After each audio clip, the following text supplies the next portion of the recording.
Pose la question. À l'heure actuelle, ce qui est vécu dans les écoles, qu'est-ce qui serait amélioré puis que l'attitude gouvernementale empêche de le faire?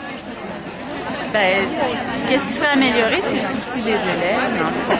Principalement, c'est le souci des élèves. On gère l'école de façon chiffrée. On regarde des cibles chiffrées, mais on regarde pas le vécu des enfants, puis on charge la classe de pression qui sont pas compatibles avec la mission de l'école qui est d'aider les enfants à grandir, puis à s'épanouir, puis à apprendre qui ils sont, puis à développer leur force. Là, présentement, c'est pas ce qu'on vit dans les écoles. Mais les directions sont pas préoccupées par ces objectifs-là? On a l'impression qu'on a des directions théoriques, c'est-à-dire sont les porte-paroles des commissions scolaires, des politiques, même quand les directions, et c'est le cas à mon école, qui sont parfaitement correctes et humaines, leur rôle à eux et pas de pallier à tout ça, c'est vraiment de gérer les sous. Puis l'aspect économique, l'aspect financier de l'école, on en entend parler à chaque assemblée générale, c'est ce qui détermine toute décision, peu importe le niveau je dirais, de détresse aussi de certains enfants ou de certains enseignants avec des groupes où il n'est même pas possible d'enseigner présentement. Ça, je pourrais vous enligner vers des personnes qui sont capables de le dire, ça, ils arrivent à enseigner 20% du temps, c'est tout. Alors, ça existe, c'est une réalité vécue dans nos écoles. Puis le soutien professionnel, est-ce que c'est vraiment un enjeu ou... C'est un enjeu, oui. Par exemple, des élèves... Dans ma classe, il y a 25 enfants. Il y en a 11 qui sont arrivés avec un plan d'intervention. Parmi ceux-là, il y a des enfants. Depuis presque un an, on a fait une demande d'évaluation pour un déficit d'attention qui a des impacts sur leurs apprentissages, qui a des impacts sur leur estime d'eux-mêmes.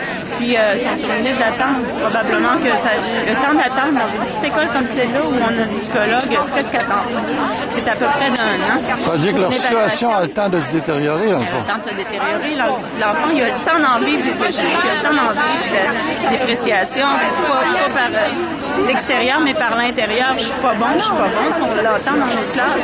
C'est pas que t'es pas bon, c'est que tu as besoin d'aide.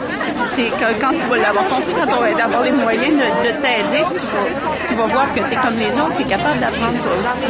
Ça veut dire que cette obsession, effectivement, d'économiser à tout prix, ben là, c'est vécu de façon dramatique par les enfants. De façon dramatique. J'avais une réunion on est en milieu défavorisé. On est une école ça s'appelle de milieu CIA, où il y a des subventions supplémentaires pour aller voir comment on va faire réussir nos élèves. Puis il y avait une personne qui travaille pour la commission scolaire qui était là et qui disait on est en train de se préoccuper du niveau de stress et d'anxiété chez les enfants.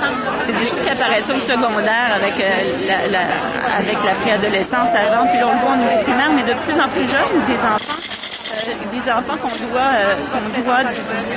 on doit demander qu'il y ait un suivi pour gérer leur anxiété, pour gérer leur stress. C'est pas normal. L'école est supposée de leur donner le goût. Puis là, finalement, ce qu'ils vivent, c'est des situations difficiles. Il y a du stress familial, il y a du stress économique. La société est dure pour un enfant présentement. Je trouve que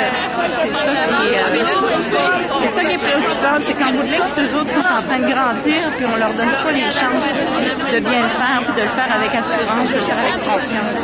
Puis les revendications qui sont avancées, est-ce qu'ils vont pouvoir résoudre ces problèmes concrets? Bien, très certainement, ils peuvent aider parce que, dans le fond, les revendications, ils vont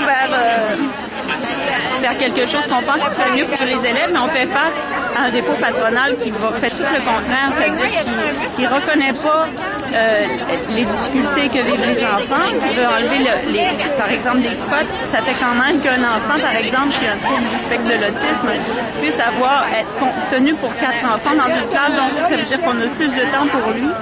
Puis on veut enlever toutes ces cotes-là, ça veut dire qu'on pourrait booker les classes au maximum, et puis donc avoir moins de temps pour chacun des enfants, incluant cet enfant-là qui est sujet à crise, qui est sujet à anxiété, qui est sujet à vivre toutes sortes de problématiques. Ça fait partie du dépôt patronal. Il y a aussi l'augmentation de la tâche, c'est-à-dire le 35 heures assigné, où on n'a plus de temps pour s'occuper individuellement des enfants. Mais aussi, et en même temps, ils se payent du luxe de parler de l'école de la réussite. Exact. Il y a vraiment un gros décalage entre le discours et la pratique, mais